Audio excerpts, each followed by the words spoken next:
I'm Chris Hansen. Right now on Crime Watch Daily from here in New York.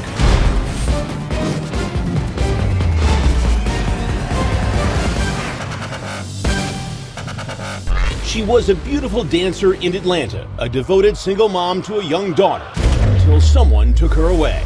How can somebody take such a beautiful life from us all? But what begins as a missing persons mystery is about to become a murder case with a shocking discovery. A showdown between two men in her life. They got kind of scared because we were about to fight. The clues in a disturbing phone call. Was something bad? I mean, yeah, it's bad. A surprise suspect arrested. That's not an accident. That's malice murder.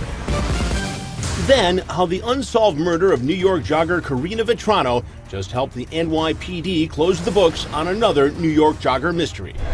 Plus, an armed teen storms his junior high. As police race to the scene, how the gunman's own parents saved the day. The mom has the gun. Right now. Andrea Isom, sir, with Crime Watch Daily. Jason Matera with Crime Watch Daily. This. I'm Elizabeth. I'm here with Crime Watch. I'm Michelle from Crime Watch Daily. Anna Garcia from Crime Watch. Is Crime Watch Daily. Stay off my property. We'll find you again. We always do. Welcome to Crime Watch Daily, everyone. I'm Chris Hansen. First up today, a young mother leaves her child with a babysitter to head off to work, but she never comes home. And what happens next would set off a troubling mystery. Angela Rabate, a young single mother giving her all for the child who is number one in her heart. She would do whatever it took to provide for Shay. Whatever it took, regardless. Trying hard to make ends meet as a model and dancer in the Atlanta club scene. She had a natural beauty to her, and it seemed to come almost second nature what she did. She really had hit her stride. She was really about to take off. But she makes a major misstep the night she has a run-in with a killer. And a single bullet brings all of her dreams to a sudden and tragic end. She was shot in the back of the head, execution style. That's not an accident. That's malice murder. Angie could always make you smile, no matter what. And he robbed us all of that. Atlanta, Georgia. It's become the new mecca for the entertainment business. And Angela Rabate is making a big name for herself, with promises of more to come. She wanted to make the most of it. She was exploring other avenues. She was the model for a book cover. She was doing magazine covers. It's an exciting but sometimes dangerous life. A dancer in this line of work can make thousands of dollars in a single evening. And Angela has become so popular, she started carrying a handgun around for protection. There's going to be a lot of undesirable people that are involved in that, typically. But this dancing girl has a side that her fans don't get to see for any price. She is the committed, hard-working mother of 3-year-old Shay, and she's in an on and off again relationship with a child's dad, Daryl Campbell. They did not work out good as a couple. They definitely would have their moments. I don't know that I would say that their relationship was contentious, but they both had their tempers. According to police, Angela drops Shay with a babysitter on an early spring night, and then she gets a ride from a friend to dance at a private party at an upscale hotel in Midtown Atlanta. The event stretches into the wee hours of the following morning and moves to a private home north of the city. Police say Angela finally calls her longtime friend Charles Outlaw to come and pick her up and get her back home on the other side of town. Charles Outlaw was somebody that Angie knew as a mid-teenager, 15, 16, I think. He'd been a friend of their whole little group. But when Angela doesn't check in on Shay that night, the babysitter becomes alarmed. She alerts Angela's mother, Judy Rabotte, who immediately tries to get in touch with her daughter. When I got a phone call that she hadn't checked on her daughter, I knew something was wrong. If I sent her a text, she would answer me. If I called her, she would call me. She would have responded to me. So I knew instantly something was not right. A furious round of calls and texts are fired off as friends and family try to locate Angela. They're so worried that they organize a search party to look for her, without even waiting for police. Angela's old friend Charles Outlaw is clearly the last known person to see her alive. He's with the search party on the first day of their hunt for Angela. But he tells Detective Colin Flynn the last ride with Angela was anything but easy going. After he picked up Angela that night, that he was complaining to her that he had to drive all the way to the other end of the city to get her. And Charles tells the detective they argued for most of the ride home. She began to tell him that she didn't need him, that there were plenty of other men that were willing to come and pick her up and give her rides to places. Charles says he makes a stop at his girlfriend's house and leaves Angela alone in the car. But when Charles gets back, he says she is nowhere to be seen. So he assumed that she either got up, was angry and walked away, or that she had called somebody else to pick her up. And he did relay to me that she was texting to other men the entire car ride back from the other end of the city. But Detective Flynn says Charles's demeanor is suspicious and that he also admits to dealing drugs. And he has a warrant out for a probation violation. Detective Flynn makes the arrest on the spot when Outlaw shows up for day 2 of the search party. I put the first handcuff on him and he immediately tried to take off running. And I had to actually physically tackle Mr. Outlaw to the ground and place him into handcuffs. I was also able to locate that he had some narcotics on him as well. But there's another unanswered question hanging over the case, dating from the very first day of the search. Where is Daryl Campbell, the father of Angela's baby? It's always a big red flag when people who are supposed to be close to your missing person don't show up. Next, in a Crime Watch Daily exclusive, Daryl sits down for his first TV interview and tells us what he knows about Angela's disappearance. Dancer Angela Rabate is missing. Her family fears the worst because they know Angela would never abandon her 3-year-old daughter. She was her life. And as friends and family form a massive search party to look for her, police wonder if the killer is hiding among them. Friends and family keep up the frantic search for Angela Rabate. I know in my heart of hearts something is not right. She hasn't called, she hasn't texted, she's not picked up her daughter. The popular dancer and model has mysteriously gone missing, and Detective Colin Flynn is stumped. I fielded a lot of phone calls from people who said that they knew her or knew of her business and said that they were concerned because it just was not like her to just disappear. First, Flynn wants to know more about Charles Outlaw, the last person to see Angela after he says they argued in his car. He's already been arrested by the detective for probation violation on a separate case. I got the impression from him while speaking with him that he wanted something more from the relationship than what she was willing to provide to him. However, every time I would ask him directly, did you want to be romantically involved with Angela, he would tell me no. Flynn has Charles Outlaw walk him through every second from the moment he says he stopped to pick something up at his girlfriend's house. He told us that he parked his car here in this parking lot and left Angela inside the car while he decided to walk to his girlfriend's house. And then as he came through the walkway, he entered into this trail. He led me down this trail until we eventually got further into the woods back here and walked approximately a quarter mile into these woods, deeper into these woods, in the middle of the night, with seemingly nowhere to really know exactly where he was going. So it just seemed very odd and suspicious at the time. And again, Outlaw tells the detective that when he returns to the car, Angela is gone. It could mean anything, from her leaving in anger to being kidnapped or worse. There's a lot of buildings in this general area that somebody could have come out or Angela could have gone to. There's also a big parking lot here where somebody could have easily just pulled their car into. And there's also a major roadway right here to the left that Angela could have gotten out on and tried to hitch a ride to leave. So there was a lot of different options on where she could have gone, and I had to figure out where to start from that point. And then there's Daryl Campbell, the father of Angela's adorable 3-year-old daughter, Shay. For some reason unknown to police, he's totally absent on the first day when all her family and friends are out searching for her. When I got out on the scene that night, he was obviously a person of interest because he was somebody that did not show up to the original search party. Detective Flynn wants an explanation. And so does Crime Watch Daily. We tracked down Campbell and convinced him to face our cameras for his first interview on national television. Just listen to how he says he got the news that Angela had disappeared.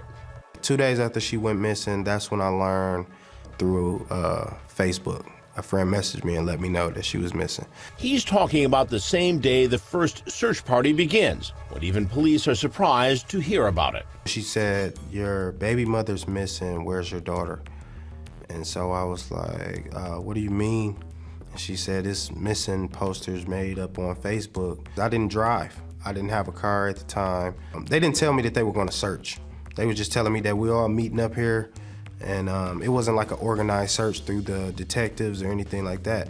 But Daryl says the reality starts to sink in. It definitely left me with a real empty feeling. I couldn't eat.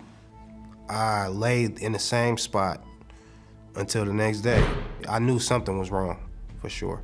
So the next day, that's when I got ready and went to the search. That was day 2, and Daryl comes face to face with the last person to see Angela, Charles Outlaw, and Campbell wants answers. You're the last person that she was seen with, so where is she at? Because my daughter's gonna start asking for her mom real soon. The detectives kind of got between us because the girls, they got kind of scared because we were about to fight. Next, the missing persons case of Angela Rabate reaches a boiling point. Cops zero in on a suspect and take a listen to phone calls that could solve the case. That's not bad. I mean, yeah, it's bad, it's bad. Plus, the discovery that leaves everyone in shock.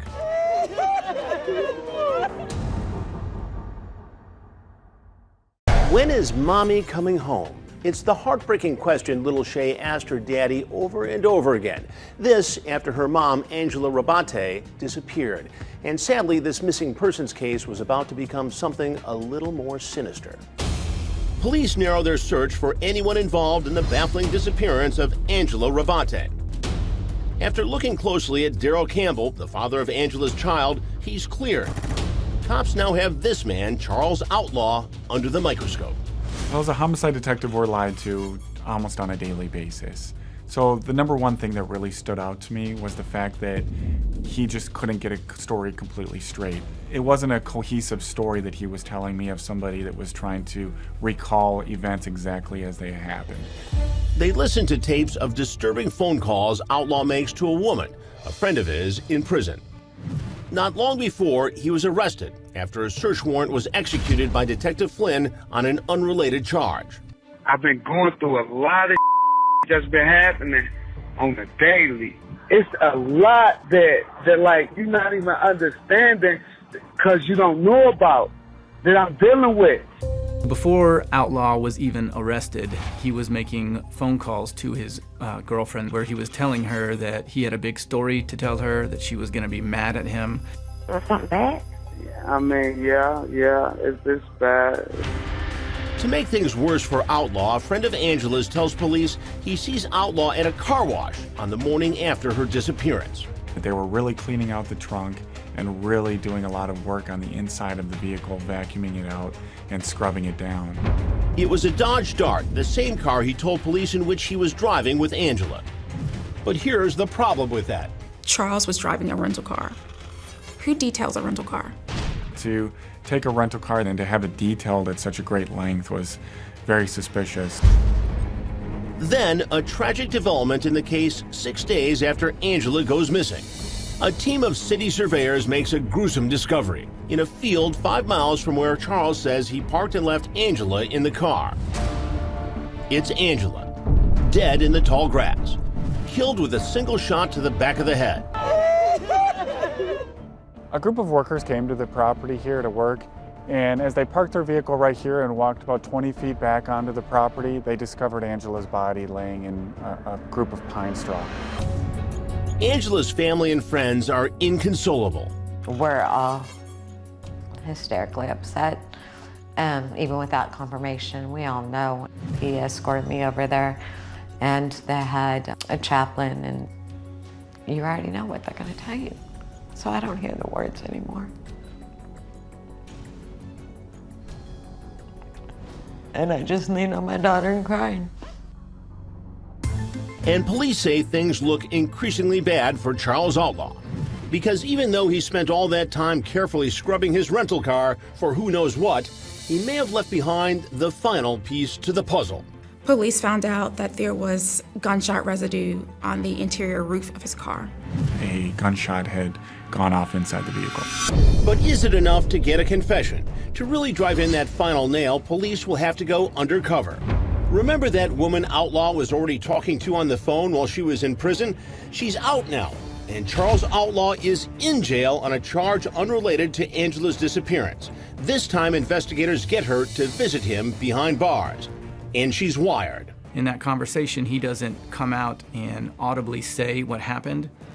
Mr. Outlaw was a paranoid person, as you can imagine most drug dealers are. He was worried about law enforcement, worried about being recorded, so he wouldn't say anything out loud, but what he would do was take pauses where, according to his girlfriend, he would act out and mouth to her what exactly happened. And it's a shocker. That handgun Angela carried for protection, police say it may have had the opposite result. What he said to her was that they were driving in the car, they were arguing, she pulled a gun. I don't believe that he thought she intended to use it, but she was somewhat of being a tough girl, which she was known to be.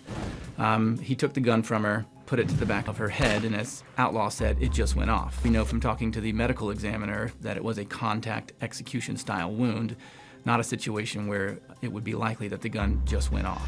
Investigators say the gun has never been recovered, but say the small caliber wound fits the description that Angela's friends had given of the weapon. Cops claim Charles Outlaw had fooled no one by acting out the crime.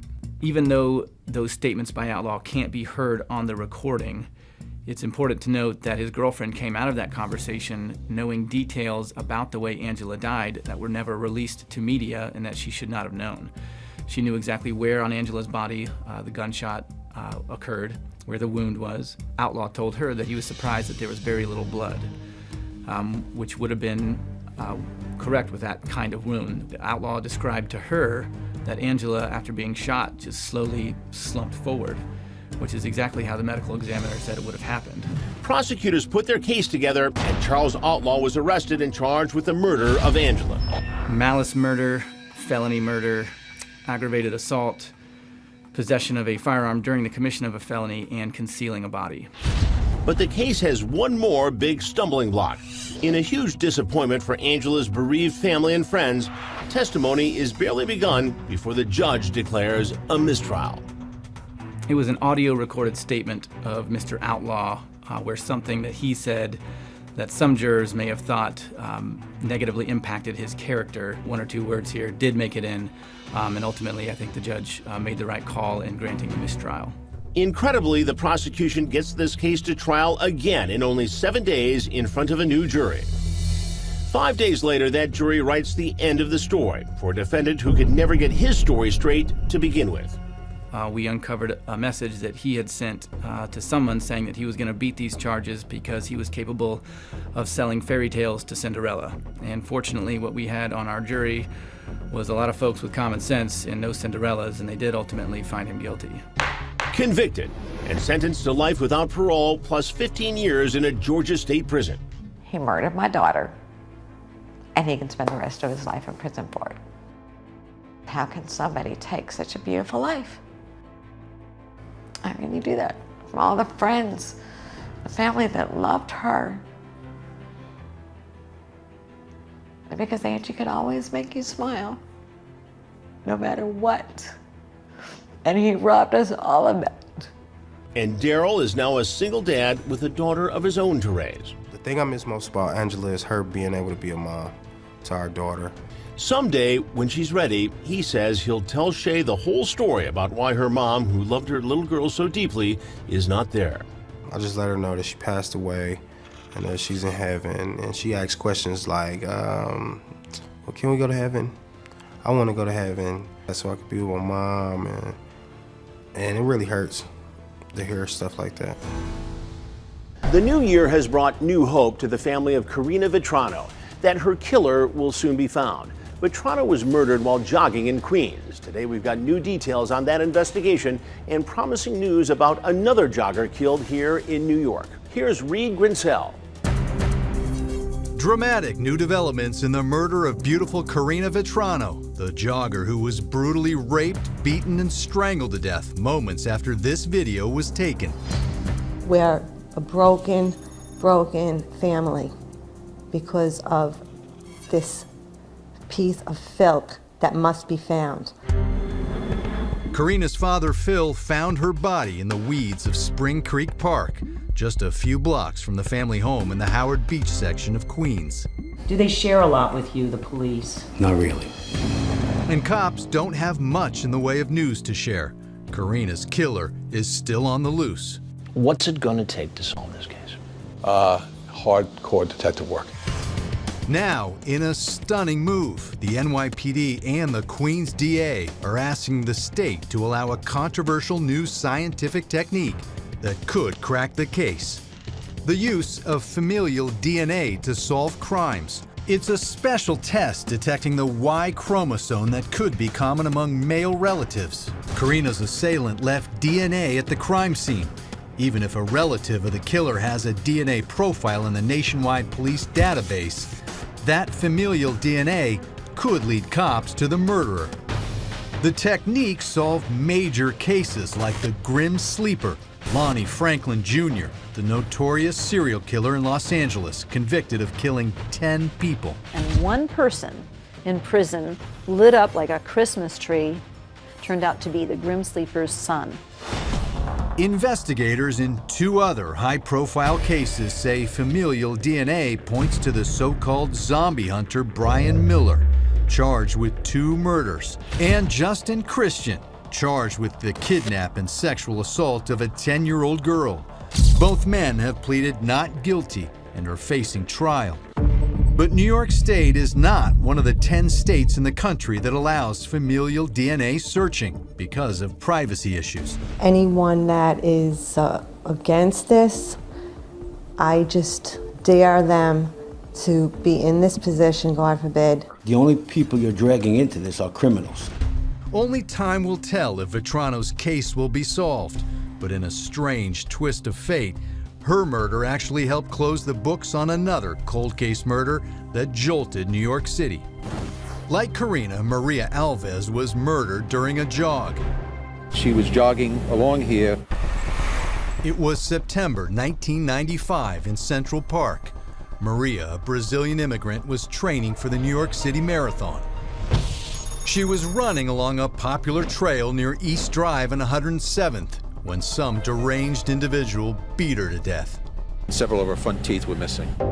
That clue is strikingly similar to Karina's murder. She was pummeled so badly, her teeth were bashed in. That inspired the NYPD's cold case squad to reopen the investigation into Maria's murder.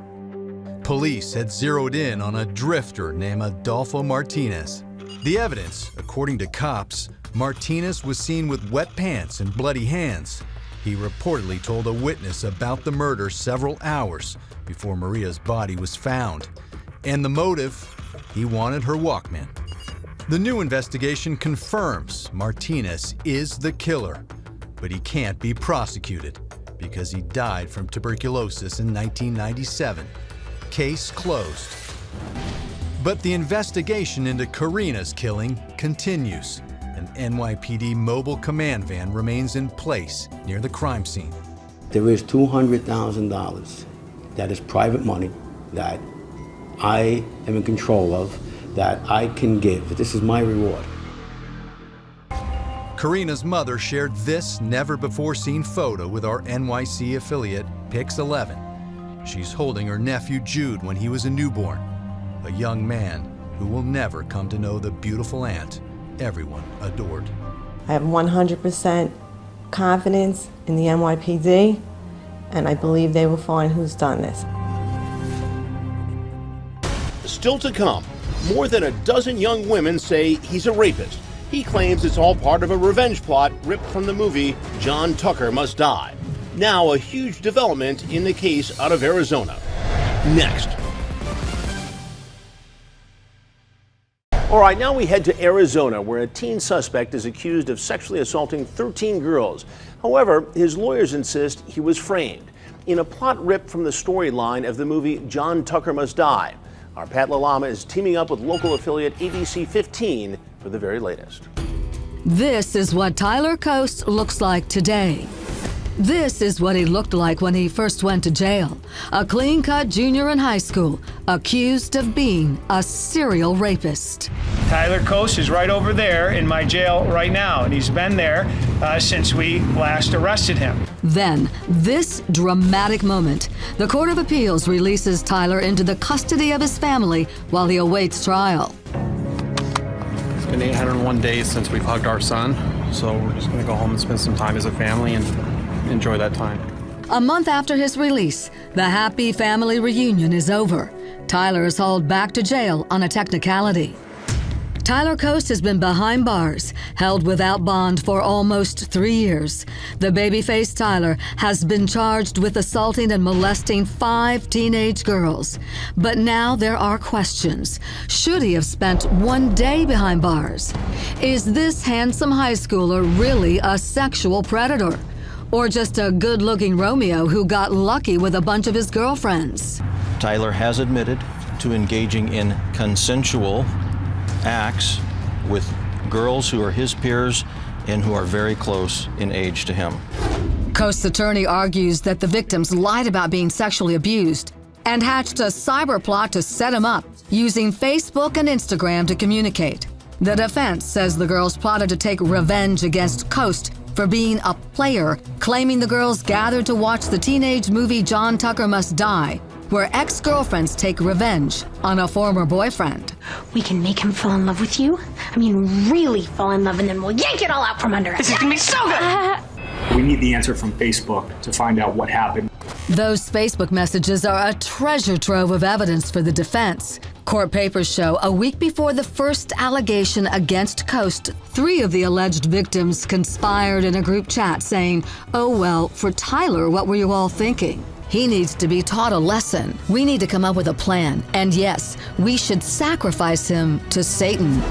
The Pinal County Sheriff says the alleged assaults happened in a community pool in a park. And this police report says he attacked a girl after a homecoming dance, driving the high school student to a remote area in the desert, locking his car door and refusing to take her home until she had sex with him. But that same girl tells a totally different story on Instagram. According to court documents, she posted 41 photographs in which she repeatedly professes her love and admiration for Tyler, and those came after the alleged attack. Some of her posts read, "Tyler is a dream come true of a boyfriend. He is so perfect and gorgeous in every way. I want to marry him someday." And court papers show even 1 month after the alleged attack, she writes, "I love you, Ty Bear. Have a great day. I love you to pieces." In all, there are 100,000 pages of social media records. My client's rights to due process and a fair trial.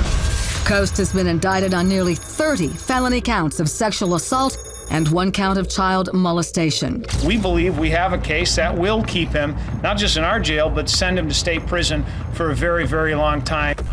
Coast could have been looking at as many as 334 years in prison if he was convicted on all charges.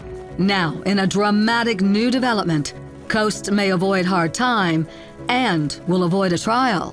He copped a plea deal. The state is further agreeing that they will recommend Mr. Cost on those 2 counts not be required to register. Most of the charges were dropped. Coast agreed to plead guilty to attempted sexual conduct against a minor and child abuse. This is a plea in which this young man still potentially faces additional prison time. He will serve no less than 3 years in prison, no more than 7.5, and it will be followed by 15 years of probation. Coast's lawyer says he's just like any other high school boy, but his only crime, the girls were underage.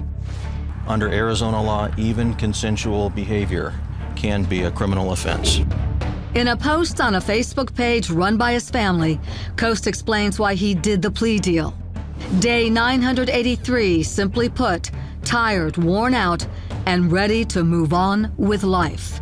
Coast is back in court next month for sentencing. Part of the plea deal, prosecutors will recommend he does not have to register as a sex offender, but the judge will have the final say after listening to the victims tell their stories.